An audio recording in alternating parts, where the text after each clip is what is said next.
चलिए जी स्टार्ट करते हैं, तो चलिए शुरू करते हैं। वो कसम, वो इरादा, भूलेगा दिन जिस दिन तुम्हें, ओ वो दिन जिंदगी का आखिरी दिन होगा। सिटी नहीं बजाने आती है मेरे को, शेह। चलिए जी, मैं बहुत खुश रहता हूँ, पता है। Now I became happy soul. पहले मैं सोचता था मैं घर पे हूँ, क्वारंटीन में, लॉकडाउन में, क्या। But now I am happy soul, मैं खुश रहता हूँ। मैंने आप लोगों में देखो, मेरा परिवार मेरा आसपास मेरी नज़रों के सामने दिखता है, और आप लोग मेरा दूसरा परिवार है, तो मैं खुश रहता हूँ बेटा। मैं हमेशा हर चीज़ में आजकल खुश रहता हूँ। बीच में मैं कितनी परेशानियों से गया, कितनी तकलीफ से गया, हेल्थ वाइज बहुत ज़्यादा तकलीफ दे मेरे को, बीमार पड़ा रहा, मैं हॉस्पिटलाइज था। अभी की बात है, जुलाई की बात है, ऑनेस्टली मैं हॉस्पिटलाइज था। लेकिन अब देखो, आई एम हैप्पी सोल। भूलेगा दिल जिस दिन तुम्हें, वो दिन जिंदगी का आखिरी दिन होगा। चलिए जी शुरू करते हैं। 1 सेकंड देंगे आप मुझे?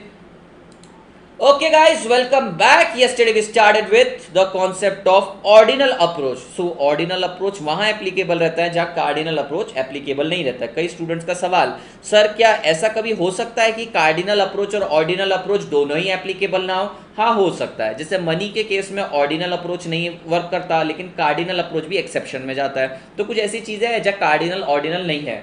सर किसी ने मुझसे ये सवाल नहीं पूछा, सर यूटिलिटी मेजर करना क्यों चाहते हो?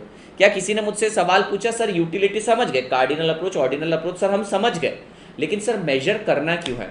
सुनो मेरी बात। सर जिस चीज़ से ज़्यादा यूटिलिटी मिलेगी, सवाल सुन लीजिए, वापस रिपीट नहीं करूंगा। सवाल यह है कि सर मैं बिजनेस इकोनॉमिक्स पढ़ रहा हूँ, मुझे यूटिलिटी क्यों पढ़ना है? यूटिलिटी कार्डिनल है सर, ऑर्डिनल है, भावना है, या सर पैसा है, मेरे को क्यों पढ़ना है? मैं आपको एक सिंपल सा जवाब देता हूँ। साहब हम पढ़ रहे हैं बिजनेस इकोनॉमिक्स। बिजनेस इकोनॉमिक्स में हम क्या करेंगे? बिजनेस करेंगे और कस्टमर को गुड्स बेचेंगे।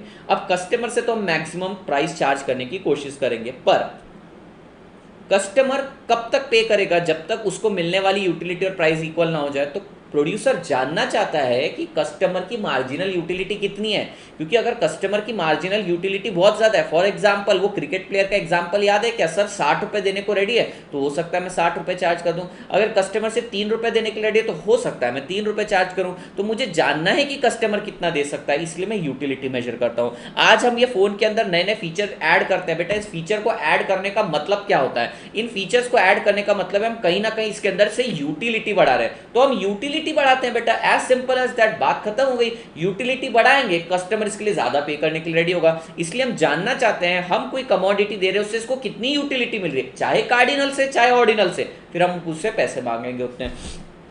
तो आइए, कार्डिनल अप्रोच हो गया। अब ऑर्डिनल अप्रोच को हिक्स एंड एलन अप्रोच बोला जाता है। यहां पे हम इंडिफरेंस कर्व एनालिसिस करते हैं।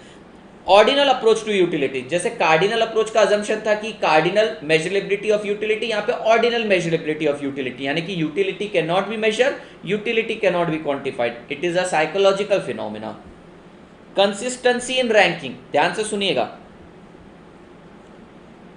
सर 3 दोस्त हैं, राम, श्याम, मोहन। सर राम और श्याम के कंपैरिजन में मेरे को राम बहुत ज्यादा पसंद है, ठीक है। और सर श्याम और मोहन को कंपेयर करता हूं तो मुझे श्याम ज्यादा पसंद है। सर इससे एक कंक्लूजन ड्रॉ ऐसी होती है कि राम और श्याम को कंपेयर करूं तो राम बहुत ज्यादा अच्छा है, और श्याम और मोहन को कंपेयर करूं तो श्याम बहुत अच्छा है। इससे एक कंक्लूजन ऐसे निकलती है, अगर मैं राम और मोहन को कंपेयर करूं तो राम ही बेस्ट निकल के आएगा। इसको नंबर के टर्म्स बताता हूं, नंबर के टर्म्स बताना गलत है। राम को देख के मुझे 50 रुपए की यूटिलिटी मिलती है, श्याम को देख के 40 की मिलती है, मोहन को देख के 30 की मिलती है। तो राम और श्याम को कंपेयर करें तो राम जीतता है, और श्याम और मोहन को कंपेयर करें तो भैया श्याम जीतता है। तो अगर मैं राम और मोहन को कंपेयर करने गया तो राम जीतेगा। इसको बोलते हैं consistency in ranking. I hope you got it, I hope you got it. आपको ये वर्ड समझा होगा। सर यहाँ पर देखो, इन्होंने एक्स और वाई के केस में बोला है, if a customer prefer X, X को ले लो आप Ram, to Y Shyam, and Shyam over Mohan. Sir वो राम और श्याम में राम को बहुत ज्यादा पसंद करता है, श्याम और मोहन में श्याम को पसंद करता है। तो इसका मतलब मोहन को सबसे कम पसंद करता है, राम को सबसे ज्यादा पसंद करता है। तो it automatically means he prefer Ram to Mohan. बेटा बात क्लियर है? Rational consumer, sir consumer rational है यानी समझदार है, ठीक है, ऐसा नहीं है कि सर वो इर्रेशनल बातें करेगा, नहीं, मैं उसको बोलूँगा एक काम कर ले, तू 5 समोसा और 3 ढोकला ले ले, बोलता नहीं मेरे को 4 समोसा और 2 ढोकला ही चाहिए और मेरे को यहाँ पे ज़्यादा सेटिस्फेक्शन मिल रहा है, ऐसी बचकानी बातें नहीं करेंगे। नंबर ऑफ गुड्स भी क्लियर हो गया। सर मेरे को बताओ पहला combination, a combination 5 samosa 3 dhokla versus 4 samosa 2 dhokla, कौन से कॉम्बिनेशन में ज्यादा सेटिस्फेक्शन मिलेगा? सर जिसके अंदर ज्यादा कमोडिटी है। अब इसको टेक्निकल टर्म में पढ़ो, the customer prefers the combination ये कॉम्बिनेशन है, दूसरा combination which has more commodity and tries to maximise the satisfaction. तो भैया अगर मान लो ऐसा कॉम्बिनेशन है, एक कॉम्बिनेशन है और दूसरा कॉम्बिनेशन है, कॉम्बिनेशन ए के अंदर दोनों कमोडिटी ज्यादा है, कॉम्बिनेशन बी के अंदर दोनों कमोडिटी कम है, तो ऑब्वियसली ये वाला प्रेफर करेगा। पर सर एक चीज याद रखना, हो सकता है ये चीज इसके बजट के बाहर चली जाए, ये आगे की बात है। तो भैया 4 अजम्पशन है, आपको अजम्पशन याद नहीं रखने की जरूरत है, बस ऐसे समझिए ऑर्डिनल अप्रोच यूज करेंगे, कंसिस्टेंसी इन रैंकिंग चेक करी जाएगी कि भैया कंसिस्टेंट है, दूसरा रैशनल कंज्यूमर है यानी कि वो अपने बराबर रैंकिंग प्रेफरेंस करता है, नंबर ऑफ गुड्स जिसके अंदर कॉम्बिनेशन ज़्यादा है, कॉम्बिनेशन में गुड्स ज़्यादा है उसको प्रेफर करेगा। इंडिफरेंस कर्व एनालिसिस, तो दोस्तों मैं कल आपको इंडिफरेंस कर्व बता चुका था। And indifference curve is the curve which represent all combination of goods which give same satisfaction.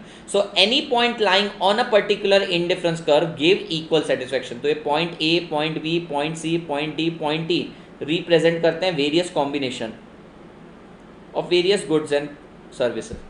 तो सर कोई भी कमोडिटी, कोई भी कॉम्बिनेशन ले लो, इसके ऊपर सेम सेटिस्फैक्शन आएगा। कल एक सवाल उठा था कि सर ये वाला जो अप्रोच है, साहब ध्यान से सुनिएगा, सर ये वाला जो अप्रोच है आपका, इसके अंदर ये इंडिफरेंस कर्व में कितने कॉम्बिनेशन बना सकते हैं? How many combination? Infinite combination बन सकते हैं। सर इनफाइनाइट कॉम्बिनेशन बन सकते हैं, पर हर एक कॉम्बिनेशन में 2 कमोडिटी रहेगी। An indifference curve is a curve which represent all combination of commodity which gives same satisfaction. He remains indifferent. Indifferent यानी कि फर्क नहीं पड़ता। सर इसको चूज करूँ या उसको चूज करूँ, सर कोई फर्क नहीं पड़ता, सर मैं इंडिफरेंट हूँ। अब आइए देखते हैं, इसको एक कॉम्बिनेशन लेते हैं। कॉम्बिनेशन 1 है जिसमें 15 रोज एक ले लिए। सर मेरे को बहुत अच्छा लगा 15 रोज एक ले ली। फॉर एग्जाम्पल अपन एक आधा एग्जाम्पल लेते हैं, यहाँ पे कोई तो भी बच्चे का नाम, सर यहाँ पे किसका नाम, नरेंद्र का नाम ले लेते हैं। सर नरेंद्र ये रहा, नरेंद्र की एक गर्लफ्रेंड है, ठीक है, निब्बा निब्बीज, ठीक है। नरेंद्र ने अपनी गर्लफ्रेंड को 15 रोजेस और एक लिली दी, इसकी बंदी खुश, एकदम हैप्पी, ठीक है। नरेंद्र ने जैसे ही रोजेस कम किए, भैया 15,1 दिया था पहले, नरेंद्र ने जैसे ही रोजेस करे 11, बंदी नाराज हो रही थी तो उसने क्या किया, एक की जगह 2 लिली दे दिए, बंदी सेम हैप्पी। सर नरेंद्र ने अब क्या किया, 8 रोजेस कर दिए, रोज कम कर दिए, बंदी दुखी हो रही थी, इसने क्या किया, रोजेस कम कर दिया, लिली बढ़ा दिया, सेम हैप्पी। सर फिर उसने 6,4 का कॉम्बिनेशन दिया, सेम हैप्पी, 5,5 का दिया, सेम हैप्पी। सर समझ में आया आपको?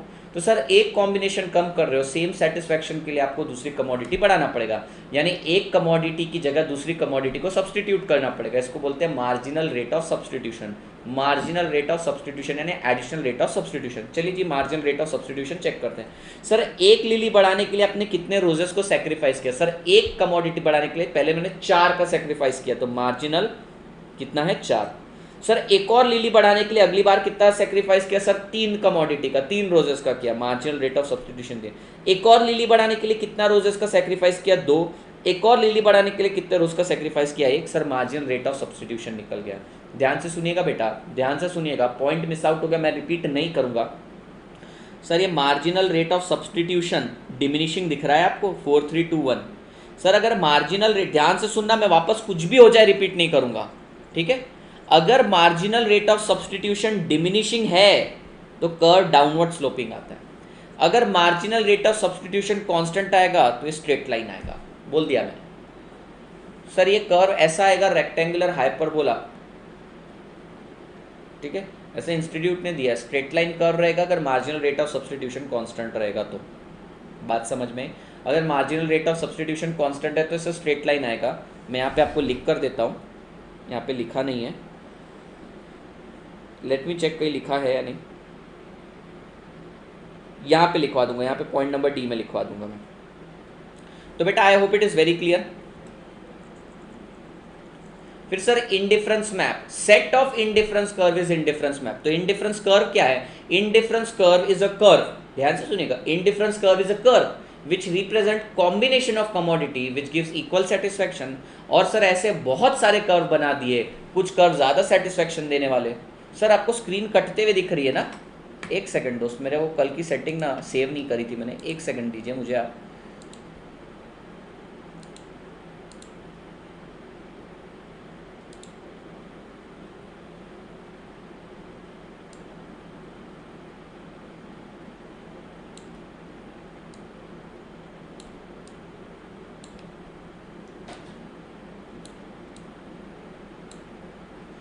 साहब अगर आपको कोई अर्जेंट वाली क्वेरी होगी ना कि सर वीडियो नहीं दिख रहा, ये नहीं दिख रहा, तो आप नीचे कमेंट सेक्शन है, लाइव चैट नहीं, कमेंट का मैं रिप्लाई कम करता हूँ, पर आप डाल सकते हैं, ठीक है? एक आधी बार कुछ चीज़ें मिस आउट हो रही है, कट हो रही है, तो आप बता सकते हैं मेरे को, ठीक है? तो सर ये पूरी स्क्रीन आ गई आपके सामने। मैंने आपको ये भी दिखा दिया सर हम टेक्निकली काम कैसे करते हैं। तो मैं यहाँ पे कुछ भी चिपकाने के लिए बोलो मैं चिपका सकता हूँ।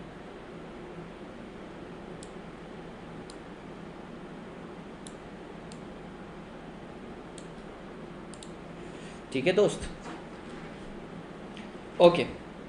तो भैया इंडिफरेंस मैप क्या रहता है? Set of indifference curve. तो ये दूर वाला इंडिफरेंस कर्व जो है वो ज्यादा सेटिस्फेक्शन देगा, पास वाला कम देगा। A set of indifference curve is called as indifference map.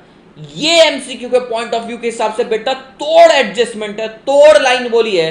And indifference curve क्या बताता है? इंडिफरेंस कर्व सर ये पूरा का पूरा कस्टमर का टेस्ट एंड प्रेफरेंस बताता है। सर इंडिफरेंस मैप देखते से ही मुझे समझ में आता है कौन सी चीज से उसको ज्यादा सेटिस्फेक्शन मिल रहा है, कौन सी चीज से कम मिलने वाला है। जिस कॉम्बिनेशन से उसको कम मिलने वाला है वो कॉम्बिनेशन में बेचने की कोशिश नहीं करूंगा, जिससे ज्यादा मिलने वाला है वो मैं बेचने की कोशिश करूंगा। तो भैया किसी भी कस्टमर का इंडिफरेंस मैप देख के, भैया इंडिफरेंस मैप बनाना वैसे भी मुश्किल है, लेकिन फिर भी इंडिफरेंस मैप देख के कस्टमर की टेस्ट एंड प्रेफरेंस का पूरा पता लगाया जा सकता है। आई hope it is very clear. However he prefers combination of higher indifference curve to the combination of lower indifference curve। यानी कि सर वो दूर वाला इंडिफरेंस कर्व ज्यादा पसंद करता है, पास वाला इंडिफरेंस कर्व कम पसंद करता है। पर सर बजट भी तो है अपना, वो भी तो है। Farther the IC from the origin higher is the satisfaction. Sir जितना दूर उतना ज्यादा सेटिस्फेक्शन। सर ये बिल्कुल रिश्तों के अपोजिट जाता है। सर रिश्ते जितने पास होते हैं उतना ज्यादा सेटिस्फेक्शन मिलता है, रिश्ते जितने दूर रहते हैं उसका सेटिस्फेक्शन कम मिलता है। ये उल्टा है सर, ठीक है? आप लोग याद मत रखो ऐसी अजीब अजीब चीजें। चाहिए मार्जिनल रेट ऑफ सब्स्टिट्यूशन आपको सिखा चुका। मार्जिनल रेट ऑफ सब्स्टिट्यूशन क्या है? सर एक कमोडिटी एक्स्ट्रा अक्वायर करने के लिए कौन सी कमोडिटी का सेक्रीफाइस कर रहे हो, तो जो कमोडिटी सेक्रीफाइस करते हो उसको बोलते हैं मार्जिनल रेट ऑफ सब्स्टिट्यूशन। यही अब बात अपन प्रोडक्शन फंक्शन में पढ़ेंगे, प्रोडक्शन में पढ़ेंगे तो वहां पे marginal rate of technical substitution पढ़ेंगे। पढ़ते हैं marginal rate of substitution. Marginal rate of substitution MRS indicate how much of one commodity substituted. Sir कितने रोज सब्स्टिट्यूट करें for how much of another commodity. Sir extra rose के लिए extra कितने, extra lily के लिए extra कितने रोज sacrifice किए, marginal rate of substitution. MRS is the slope of indifference curve. ये भी MCQ पॉइंट ऑफ के हिसाब से तोड़ एडजस्टमेंट, साहब तोड़ है एकदम। मार्जिनल रेट ऑफ सब्स्टिट्यूशन क्या? स्लोप ऑफ इंडिफरेंस कर्व है। यानी सर आप इंडिफरेंस कर्व को अगर मैथमेटिकल लैंग्वेज में उसका स्लोप निकालेंगे तो MRS निकलता है। सर MRS डिमिनिशिंग ट्रेंड दिखाता है। और सर लास्ट देखना, इफ MRS इज कांस्टेंट, अगर MRS कांस्टेंट है तो IC curve will be a straight line।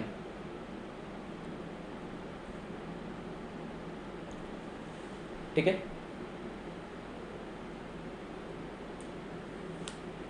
चलिए सर खत्म करना है अपने को आज ये चैप्टर। फिर sir properties of indifference curve देख लेते हैं। बहुत सिंपल है सर, ये डाउनवर्ड स्लोपिंग है, moving from left to right, negatively sloped है, सारे के सारे पॉइंट सेम सेटिस्फेक्शन देते हैं, सारे के सारे पॉइंट, कोई भी पॉइंट ले लो सेम इंडिफरेंस कर्व पे तो सेम सेटिस्फेक्शन देंगे। पर सर दो इंडिफरेंस कर्व एक दूसरे को इंटरसेक्ट नहीं कर सकते। अब जरा देख लीजिए क्यों इंटरसेक्ट नहीं कर सकते। बेटा मेरी बात सुनिएगा ध्यान से, है ना, ये डाउट वापस नहीं आना चाहिए। सर ये है इंडिफरेंस कर्व 1 और ये है इंडिफरेंस कर्व 2, तो सर कौन सा वाला ज्यादा सेटिस्फेक्शन देगा? आप बोलेंगे सर ऑब्वियसली IC2 अपने को ज्यादा सेटिस्फेक्शन देगा। पर सर अगर मान लो गलती से ये कर्व ऐसा बन जाता है, तो इसका मतलब क्या है सर, ये वाला पॉइंट लेट से ए, ये वाला पॉइंट बी, ये वाला पॉइंट सी, ये वाला पॉइंट डी, ई और एफ। तो भैया अगर मैं ब्लू वाले इंडिफरेंस कर्व की बात करूं तो point number D E F G, D G E F same satisfaction दे रहे हैं। उसी तरीके से सर ए जी बी सी ये भी सेम सेटिस्फैक्शन दे रहे हैं। सर इससे एनालॉगी क्या ड्रॉ कर सकते हैं, D is equals to G is equals to E is equals to F. और सर नीचे क्या बोल सकते हैं, A is equals to G is equals to B is equals to C. Sir देखो जी, यहां पर भी जी कॉमन है, यानी कि मेरे को ये कहना पड़ेगा सर, इसका मतलब ये हो गया यानी higher indifference curve lower indifference curve सब सेम सेटिस्फैक्शन दे रहे हैं। ऐसा नहीं हो सकता सर, इसलिए इंटरसेक्ट नहीं कर सकते। पढ़ते हैं सर इसकी प्रॉपर्टी, बार बार एग्जाम में पूछी जाती है। Downward sloping, negatively sloped, convex. बेटा कॉन्वेक्स इसको बोलते हैं कॉन्वेक्स। सर ये कॉन्वेक्स है, ओरिजिन से ऐसा चांद जैसा। Convex to the origin due to diminishing marginal rate of substitution. बेटा मैं ये पॉइंट बार बार बता चुका हूं कि marginal rate of substitution diminishing है इसलिए कॉन्वेक्स है। अगर marginal rate of substitution constant होता तो स्ट्रेट लाइन बनता। ये दो पॉइंट तुम साथ में पढ़ोगे, कुछ भी हो जाए ये दो पॉइंट के ऊपर तुम्हें एमसीक्यू बनता ही बनता है, आपको ये पढ़ना है बहुत अच्छे से।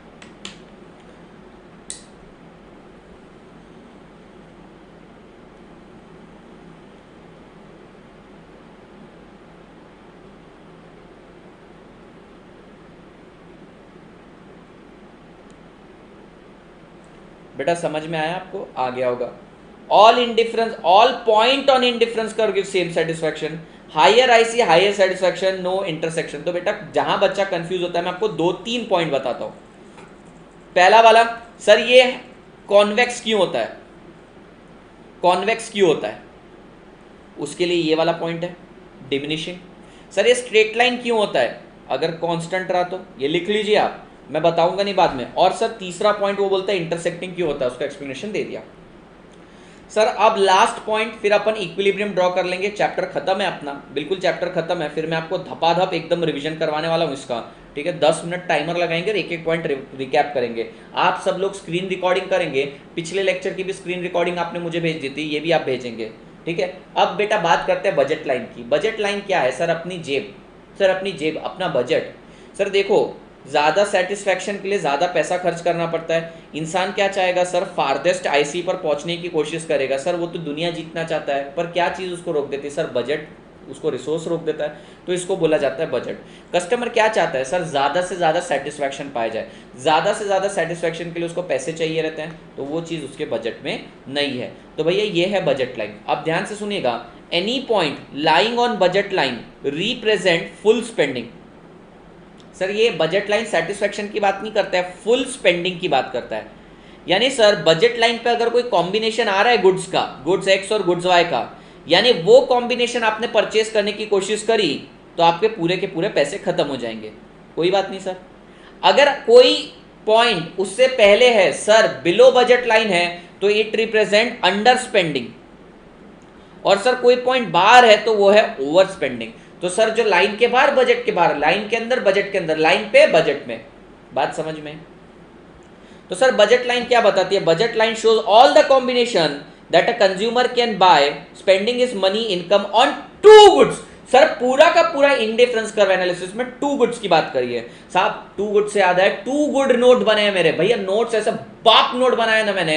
आप आज देखिएगा बीसीके का नोट चैप्टर नंबर 2, बेटा सिर्फ 1 घंटा लगा मेरे को, 2 दिखा रहा हूँ, 1 घंटा लगा मेरे को नोट्स बनाने। साहब मेरी नोट्स बनाने की स्पीड गजब है, मैं तूफान नोट्स बनाता हूँ। अगर मेरे को 2 घंटे मिल गए होते ना साहब, फाड़ दिया होता मैंने, लेकिन अगली बार, ठीक है। तो कंटेंट वही रहता है, कंटेंट हमेशा वही रहता है, पर सर आंखों को पसंद आना चाहिए, ऐसा बनाता हूँ।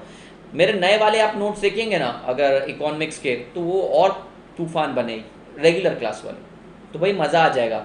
जैसे कि मैंने वादा किया था, आज मैं आपको चैप्टर नंबर 2 के दे दूंगा और मंडे को आपको चैप्टर 1, 2, 3, 4 और 5 के दे दूंगा। 6 में मैं कटशट नहीं करने वाला, कटशट नहीं करूंगा, वो लंबा चैप्टर है, उसको वैसे ही पढ़ेंगे, ठीक है।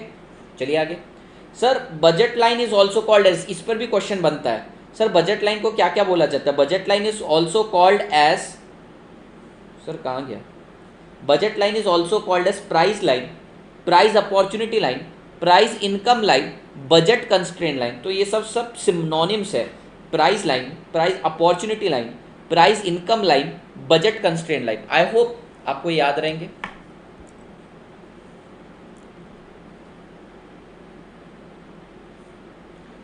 साहब आज बीसीके में भी एक और स्टोरी रहेगी। बीसीके में मैं आपको स्टोरी बताऊंगा मैं टीचिंग में क्यों आया हूँ, बताना पड़ता है आप लोगों को। चॉइस दूंगा आपको, office days, office diaries, office diaries करके अपन एक मस्त सीरीज बनाते हैं। ऑफिस डायरीज बताया करूँगा मैं आपको क्या क्या करता था। लेकिन कुछ ऐसी बातें हैं जो अगर किसी लोगों को पता चल गई तो फिर मेरे को डांटेंगे वो लोग कि भाई तू ऐसा भी करता था हमारे साथ। खैर ये राज आप लोगों के और मेरे बीच में ही रहेगा, ये बात का वादा करना पड़ेगा आपको। तो सर बजट लाइन को price line, price opportunity line, price income line, budget constraint line. तो सर क्या याद रखने का है आपको? प्राइस वर्ड याद रखने का है, और बजट तो सर वैसे भी हमको पता है, बजट लाइन। अब सर आते हैं इक्विलिब्रियम में। अब जरा ध्यान से सुनिएगा मेरी बात बेटा, अब बहुत इंपॉर्टेंट पॉइंट आने वाला है। प्लीज अनडाइवर्टेड अटेंशन चाहिए मुझे आपका, कोई बातचीत नहीं करेगा। सर हम बातचीत करें भी किससे? नहीं, फिर भी किसी से नहीं करोगे तो। अरे सर नहीं कर रहे हैं ना हम बातचीत। अरे 2 मिनट ना बेटा, मैं बात किससे करूं? हो गया रेगुलर क्लास में डांटते रहता है अपन स्टूडेंट को, मैं मस्त डांटता रहता हूँ स्टूडेंट का। जिस स्टूडेंट को मैं सबसे ज़्यादा डांटता हूँ ना वो उतना ही ज़्यादा क्लोज हो जाता है फिर, तो डांट खाते रहो। आइए सर ध्यान से सुनिएगा साहब।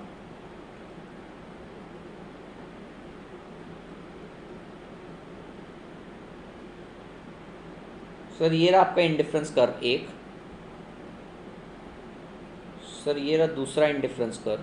सर ये इंटरसेक्ट नहीं करते हैं कभी किसी को। सर ये रहा आपका तीसरा indifference curve.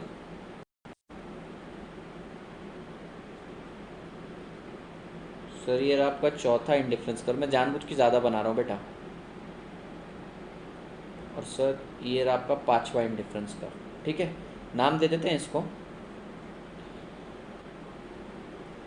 IC1, IC2, IC3, IC4, IC5। ऐसा नहीं है कि 1 2 3 4 5 होना चाहिए, 1 2 3 4 5 ऐसे भी आ सकते हैं। चलिए सर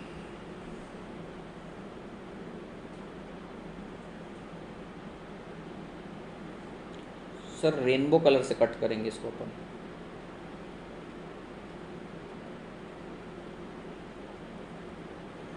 सर ये रहा आपका बजट लाइन।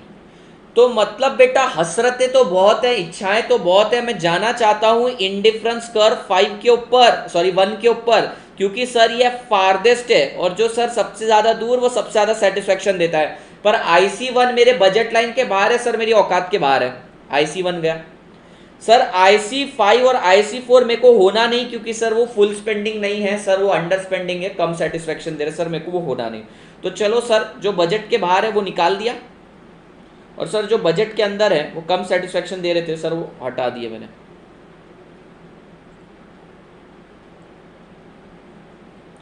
सर अब बात करते हैं बहुत बहुत important conclusion. Sir point number A, point number B, point number C की बात करते हैं। बेटा गौर से, बिल्कुल पारखी नजरों से, पारखी यानी कि भैया सुनार की नजरों से देखो, क्या पॉइंट A, पॉइंट B और पॉइंट C बजट लाइन पे लाई कर रहे हैं? हाँ sir, point A, point B, point C तीनों बजट लाइन पे लाई कर रहे हैं। BUDGET बजट लाइन पे लाई कर रहे हैं। सर क्या मैं कह सकता हूं point E, B and F equal satisfaction दे रहे हैं? हाँ सर ये तीनों इक्वल सेटिस्फेक्शन दे रहे हैं, पर जरा गौर फरमाइएगा सर, पॉइंट E, B और F इक्वल सेटिस्फेक्शन तो दे रहे हैं, पर पॉइंट E बजट लाइन के बाहर है सर, वो मैं अचीव कर ही नहीं सकता, नहीं कर सकता सर, तो ये मेरे बजट के बाहर है। उसी तरीके से सर A, B और C तीनों बजट लाइन पर हैं, पर पॉइंट A और point C lower indifference curve पे हैं, तो भैया पॉइंट A और पॉइंट C लोअर सेटिस्फेक्शन दे रहे हैं। तो सर देखिए एक ऐसा अद्भुत पॉइंट आया जो बजट लाइन पर भी है और सेटिस्फेक्शन भी ज्यादा दे रहा है। ऑप्टिमाइजेशन हो गया सर। सर ऑप्टिमाइजेशन कब होता है? यानी कि आप अपनी लैंग्वेज में इक्विलिब्रियम की बात करें। इक्विलिब्रियम तब अचीव होता है जब बजट लाइन इंडिफरेंस कर्व को टेंजेंशियली कट करती है। बेटा टेंजेंशियली कभी भी एक ही पॉइंट को कट किया जा सकता है, इसलिए एक ही पॉइंट को कट करती है। तो हमने इक्विलिब्रियम डिराइव कर लिया और मैंने आपको इसके पीछे का लॉजिक भी कर लिया। Consumer equilibrium under indifference curve analysis, consumer will try to reach to the highest IC.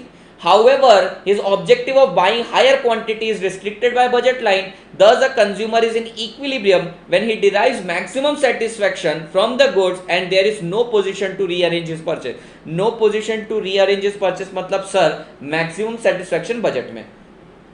ये assumption छोड़ दो, मेरे से पूछना मत, ये repeat हुए assumption।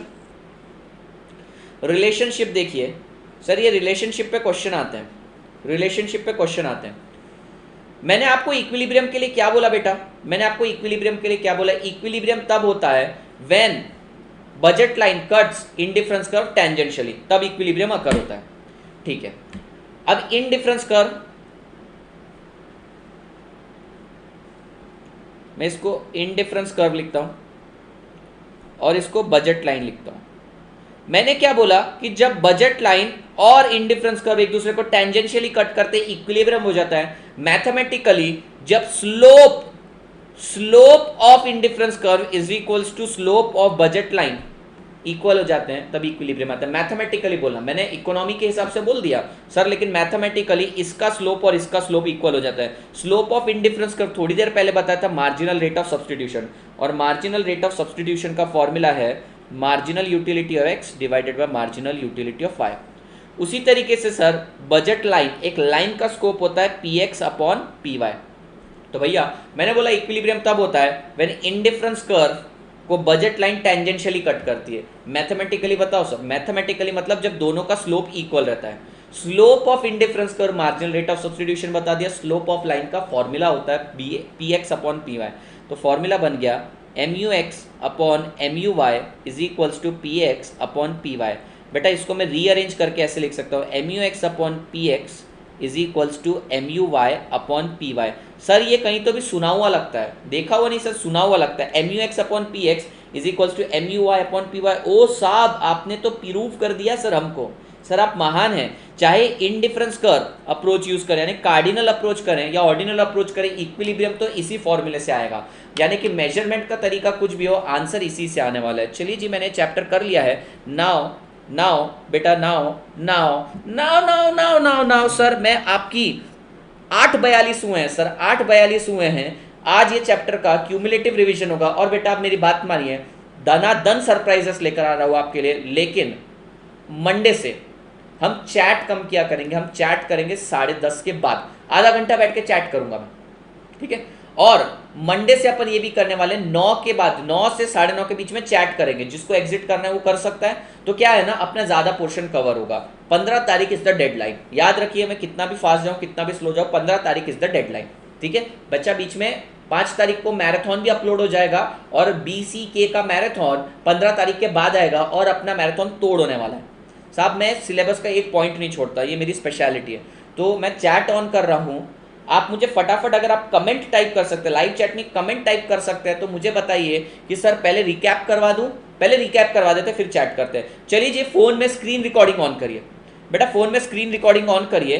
टाइमर रखेंगे अपन 10 मिनट का पूरा चैप्टर सर तोड़ तरीके से कवर करना है, ठीक है। ये आपके लिए एग्जाम टाइम पे मैं बोलने वाला हूं, ऐसा हो जाएगा।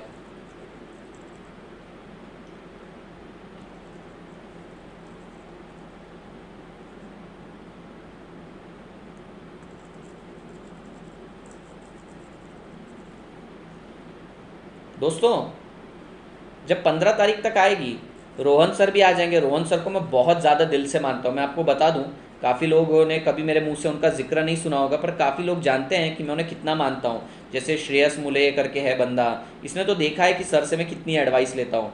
मैंने जब मेरी टीचिंग एक अकेडमी में स्टार्ट करी थी, तब रोहन सर ने ही मुझको गाइड किया है कि सर ऐसे ऐसे पढ़ाते हैं। और मैं आपको एक और बहुत अच्छी बात बताऊं साहब, वो मेरे गुरु हैं इस सब्जेक्ट के लिए। कैसे गुरु हैं सर आपके? आपको पता है, जब मैं एक अकेडमी मैंने ज्वाइन किया था, उससे पहले रोहन सर ये सब्जेक्ट वहाँ पढ़ाते थे।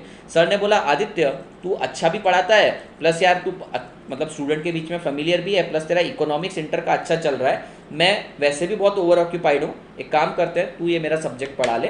तो भैया किसी ने किसी को सब्जेक्ट दिया, आप समझ रहे हैं बात, बहुत बड़ी बात होती है। ऐसे सेक्रीफाइसेस सर कोई नहीं करता है, तो मैं आज भी उन्हें मानता हूँ। आपको पता है ये जो सेटअप वेटअप लगाया है, ये जितना है ना, अपने को कुछ आइडिया नहीं सर, अपन टेक्नोलॉजिकली ढक्कन है, मैं तो टेक्नोलॉजिकली ढक्कन हूँ, सर ने पूरा सेट करके दिया है।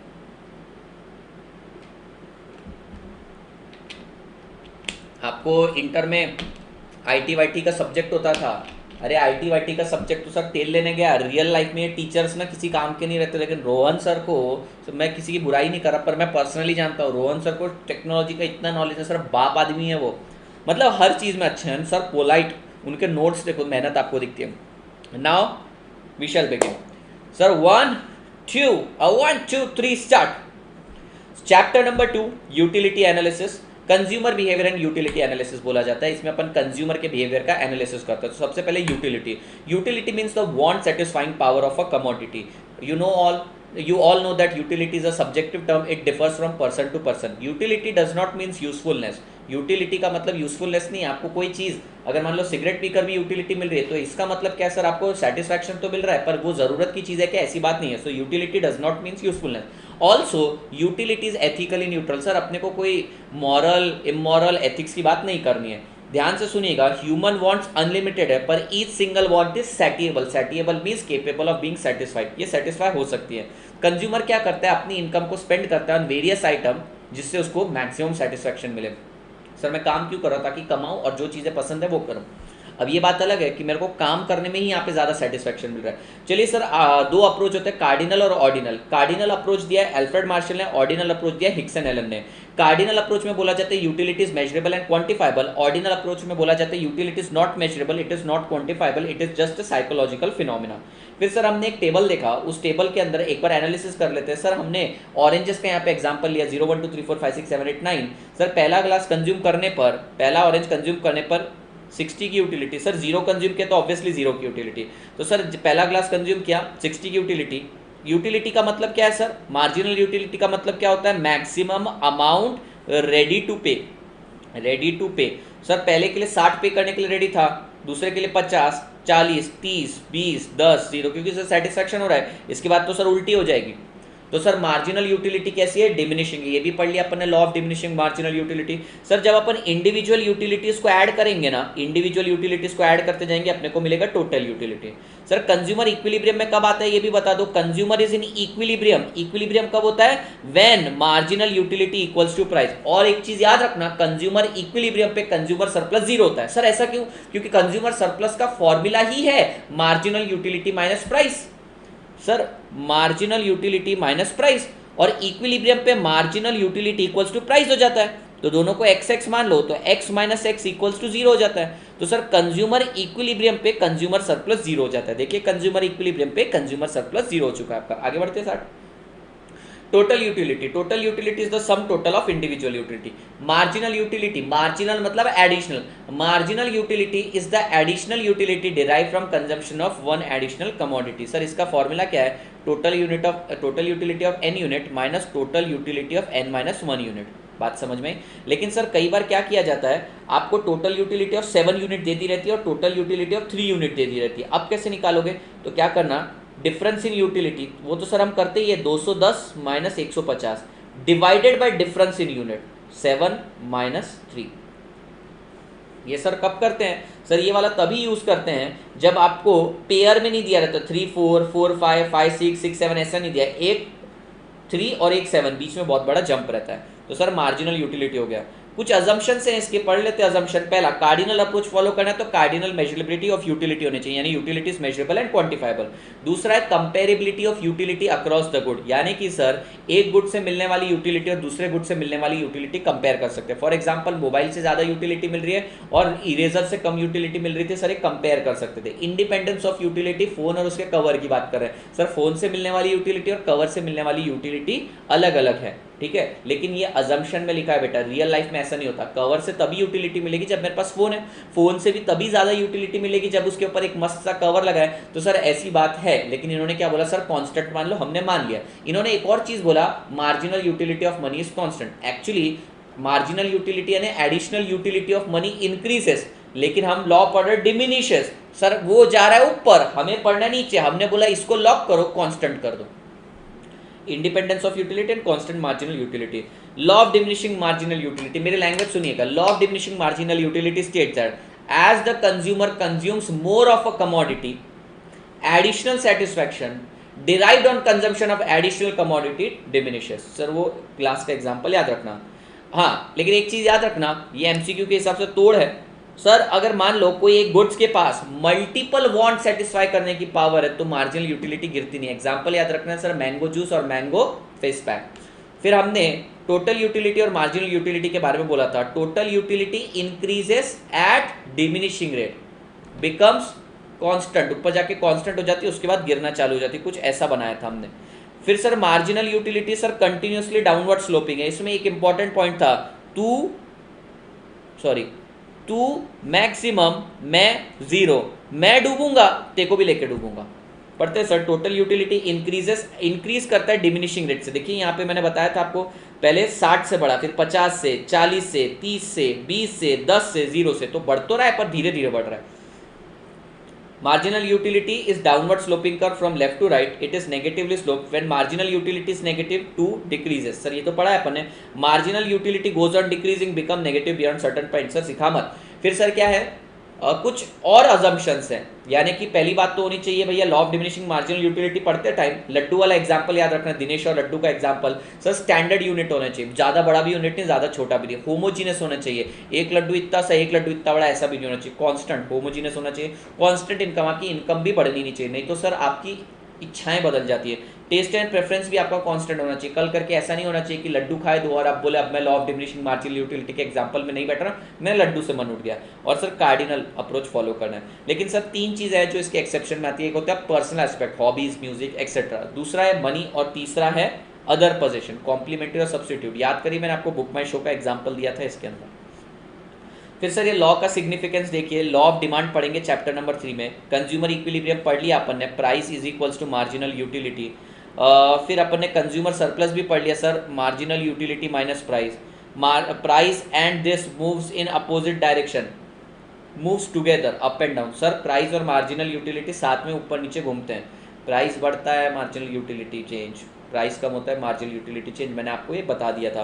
मार्जिनल वैसे भी ये चैप्टर 3 में डिटेल में समझाऊंगा। Marginal utility varies inversely with the supply. मैंने आपको बताया था अनाथ बच्चे के लिए माँ बाप का प्यार और आप लोगों के लिए माँ बाप का प्यार इनवर्स रिलेटेड। आपके पास सप्लाई ज़्यादा है माँ बाप के प्यार का तो आपको यूटिलिटी कम लगती है, जिसके पास सप्लाई नहीं उसको यूटिलिटी ज़्यादा लगती है।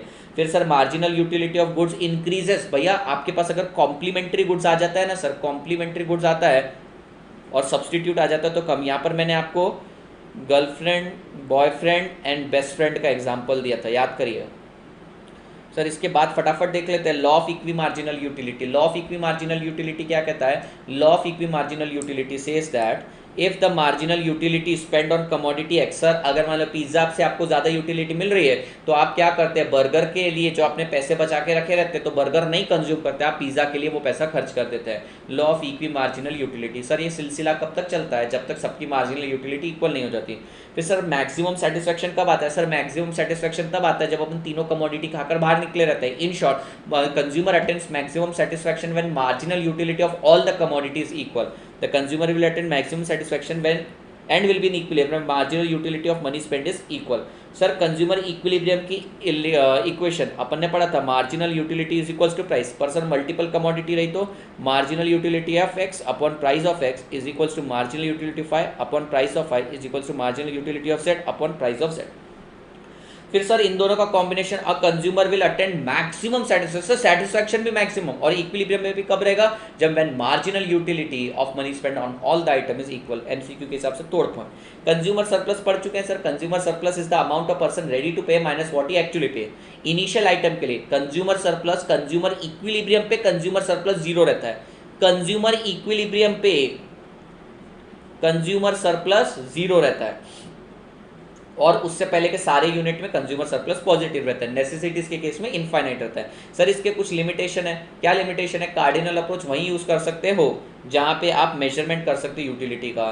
दूसरा सर कंज्यूमर सरप्लस को प्रिसाइसली मेजर नहीं कर सकते आप। अरे सर आप कितना पे करने के लिए वो वेरी कर सकता है। फिर consumer surplus is affected by availability of complementary goods and substitute good. Necessities के केस में कंज्यूमर सरप्लस इनफाइनाइट रहता है। प्रेस्टीजियस गुड्स के केस में नहीं निकाल सकते अपन। और सर आपने बोला है marginal utility of money is constant, ये रॉन्ग असम्पशन है, उन्होंने याद दिला दिया सर अपने को। फिर मैंने आपको बताया था ये वाला जो एरिया ये टोटल यूटिलिटी है, ये प्राइस है, तो ये क्या हो गया, कंज्यूमर सरप्लस हो गया। आइए सर फिर अपन ने ऑर्डिनल अप्रोच पढ़ा। ऑर्डिनल अप्रोच को हिक्स एंड एलन अप्रोच बोला जाता है। यहाँ पर कॉम्बिनेशन ऑफ टू कमोडिटी ली जाती है जो इक्वल सेटिस्फेक्शन देता है, ठीक है। तो ये वाले ऑर्डिनल अप्रोच के कुछ अजम्पशन है। पहला अजम्पशन ये है कि ऑर्डिनल मेजरेबिलिटी ऑफ यूटिलिटी, यानी यूटिलिटी को मेजर और क्वांटिफाई नहीं कर सकते। दूसरा है सर रैंकिंग, अगर आपको x पसंद है y के कंपैरिजन में, y पसंद है z के कंपैरिजन में, ऑटोमेटिकली मींस आपको x और z के कंपैरिजन में x पसंद है। दूसरा कंज्यूमर रैशनल है सर, वो दिमाग वाला है। और चौथा सर नंबर ऑफ गुड, जिसके अंदर ज़्यादा गुड्स रहेंगे वो आप ज़्यादा प्रेफर करोगे। सर आपको 5 चॉकलेट प्लस 10 गिफ्ट ज़्यादा प्रेफर करोगे या 4 chocolate plus 9 gift? Sir obviously rational consumer. अभी कोई बावला इंसान बोलेगा नहीं सर मुझे 4 चॉकलेट और 9 गिफ्ट चाहिए, मेरे को डायबिटीज़ है, तो ये इरैशनल कंज्यूमर है। इसलिए उन्होंने स्टार्टिंग में बोल दिया रैशनली बात कर, मजाक में बात मत कर। फिर सर इंडिफरेंस कर्व एनालिसिस पढ़ लिया। इंडिफरेंस कर्व मतलब कर्व जो इक्वल सेटिस्फेक्शन देता है, any point lying on indifference curve equal satisfaction. फिर sir marginal rate of substitution पढ़ा। अपन ने नरेंद्र कुमावत और उसकी गर्लफ्रेंड का एग्जांपल लिया। वो उसको 15 रोज और 1 लिली दे रहा था, खुश। लेकिन जैसे उसने रोज कम किया 1 लिली बढ़ानी पड़ी, एक और रोज कम किया लिली बढ़ानी पड़ी, रोज कम किया लिली बढ़ानी पड़ी। तो भैया जब उसने 1 लिली बढ़ाई तो कितने रोज कम किए? 4। एक और लिली बढ़ाई, कितने रोज कम किए? 3। एक और लिली बढ़ाई, रोज कितने कम किए? 2। तो भैया ये मार्जिनल रेट ऑफ सब्स्टिट्यूशन है, एक बढ़ाने के लिए दूसरा सेक्रीफाइस किया। और ये देखिए आप डिमिनिशिंग है इसलिए डाउनवर्ड स्लोपिंग है, कॉन्वेक्स है, ठीक है। कॉन्वेक्स क्यों है? क्योंकि एमआरएस डिमिनिशिंग है। अगर सर ये कांस्टेंट रहता 4 4 4 4 तो लाइन ऐसी आती, स्ट्रेट लाइन आती। फिर सर इंडिफरेंस मैप क्या करता है? कंप्लीट प्रेफरेंस दिखाता है कंज्यूमर के टेस्ट एंड प्रेफरेंस की। Higher indifference curve higher satisfaction, lower indifference curve lower satisfaction देता है आपको। मार्जिनल रेट ऑफ सब्स्टिट्यूशन बता दिया। मार्जिनल रेट ऑफ सब्स्टिट्यूशन को स्लोप ऑफ इंडिफरेंस कर्व भी बोला जाता है, एमसीक्यू के हिसाब से तोड़ क्वेश्चन। ये डिमिनिशिंग क्यों है सर? ये ऐसा कॉन्वेक्स क्यों आता है? क्योंकि sir diminishing marginal rate of substitution. Constant marginal rate of substitution रहता तो सर क्या होता? Constant marginal rate of substitution में स्ट्रेट लाइन आती है। फिर सर इंडिफरेंस कर्व की प्रॉपर्टी बताइए। It is downward sloping, moving from left to right, negatively slope, convex to the origin. Diminishing marginal rate of substitution के कारण intersect नहीं कर सकते। Higher indifference curve higher satisfaction, lower indifference curve lower satisfaction. बात समझ में आई होगी बेटा? फिर बेटा बजट लाइन। बजट लाइन अपने औकात लाइन, इसके 4 नाम थे। कौन कौन से? Budget line, price line, price opportunity line, price income line, budget constraint line. Easily याद हो जाएंगे आपको। कैसे sir? Price price price, budget याद रखना। ये क्या बताता है sir? Any point lying on budget line represent full spending on 2 goods. Sir budget line पे भी 2 कमोडिटी, कैसे पता सर? कोई भी पॉइंट ले लो सर, लेट से मैंने ये वाला पॉइंट लिया तो सर देखो आपके पास x इतना है y इतना है, या फिर x इतना है y इतना है, तो sir combination of 2 commodity. Sir अगर मान लो यहाँ पर रहा तो एक ही कमोडिटी है और यहाँ पर रहा तो एक ही कमोडिटी है, लेकिन यहाँ पर कॉम्बिनेशन ऑफ कमोडिटी है। तो any point lying on budget line, any point lying on budget line represent full spending. Budget line के नीचे अंडर स्पेंडिंग, बजट लाइन के ऊपर ओवर स्पेंडिंग। फिर भैया अपन ने कंज्यूमर इक्विलिब्रियम देख लिया। कंज्यूमर इक्विलिब्रियम कब अचीव करता है? When budget line cuts indifference curve tangentially.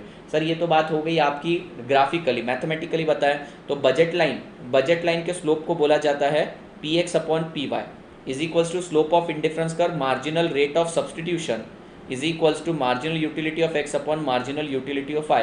Sir इससे फॉर्मूला बन गया mu(x) upon px is equals to mu(y) upon py।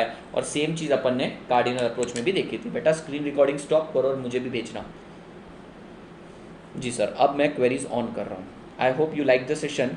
साहब अब हर 2 लेक्चर के अंदर मेरी बात सुनिए, अपने पास कितने चैप्टर हैं मैं आपको 2 मिनट बता दूं। अपने पास कितने चैप्टर है बेटा? मेरे हिसाब से 8 चैप्टर होते हैं। कितने चैप्टर हो गए? 2 चैप्टर। हर चैप्टर को अब अगले 2 चैप्टर, हर चैप्टर को 2 लेक्चर लगने वाले हैं, यानी टेंटेटिवली 12 लेक्चर मुझे और लगने वाले, जिसमें बिजनेस साइकिल को 1 ही लगेगा लेकिन प्रोडक्शन को 3 लग जाते हैं, तो वो बैलेंस ऑफ हो जाएगा। तो मेरे हैं 12 सेशन। तो आप मुझसे अगर सवाल पूछेंगे सर कब खत्म होगा, 15 को मैं टेंटेटिव पकड़ के भी चलाऊँ, लेकिन हो सकता है आने वाले संडे को मैं 4 सेशन मार दूँ। हो सकता है सर आपका शेड्यूल फ्री होगा, मैं आपसे पूछ के ही मारूं तो सर और जल्दी सिलेबस हो जाएगा। मैं जल्दी करने की घाई में नहीं हूं, अपना टारगेट 15 को ही है, क्योंकि उसके बाद आपके पास लगभग 1 महीना बचना चाहिए।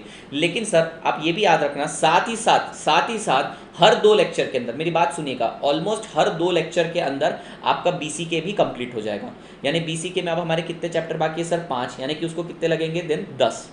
तो 15 तारीख इज द डेडलाइन। आप मुझसे पूछिएगा मत कैसे होगा, मैं आपको डिटेल में 100% कवरेज करवा रहा हूँ सर। 15 तारीख के बाद क्या करोगे, एग्जाम के दिन तक जब तक पेपर लिख कर नहीं आते तब तक डेली आपका लाइव चलता जाएगा। अब भैया अपने 2 सब्जेक्ट और भी आ जाएंगे, लेकिन ये सब्जेक्ट का रोज रिविजन होगा, आपको 2.5 घंटा मेरे साथ देने हैं। अगली बार से पता है मैं क्या करने वाला हूँ, जब हमारा सिलेबस पूरा हो जाएगा, ऐसे 2 सेशन नहीं रखूंगा, एक ही लंबा सेशन रखूंगा कंटिन्यूस। हम 1 घंटा करेंगे इकोनॉमिक्स और 1 घंटा फिर बीसी के कर लेंगे, पूरा कंप्लीट कर देंगे। साथ ही साथ सर ये भी याद रखिए, जैसे ही अपने एक एक चैप्टर कंप्लीट होंगे सीधा अपन अनअकैडमी पर भी शिफ्ट करने वाले, वहां पर भी जाके एमसीक्यू सॉल्व करवाने वाले, तो आपको टेंशन लेने की जरूरत नहीं है। रोहन सर भी आपके 2 सब्जेक्ट संभाल लेंगे। बेटा अब मैं चैट्स ऑन कर रहा हूँ, मुझे आपसे बात करनी है, ठीक है। Lecture wise lecture is done.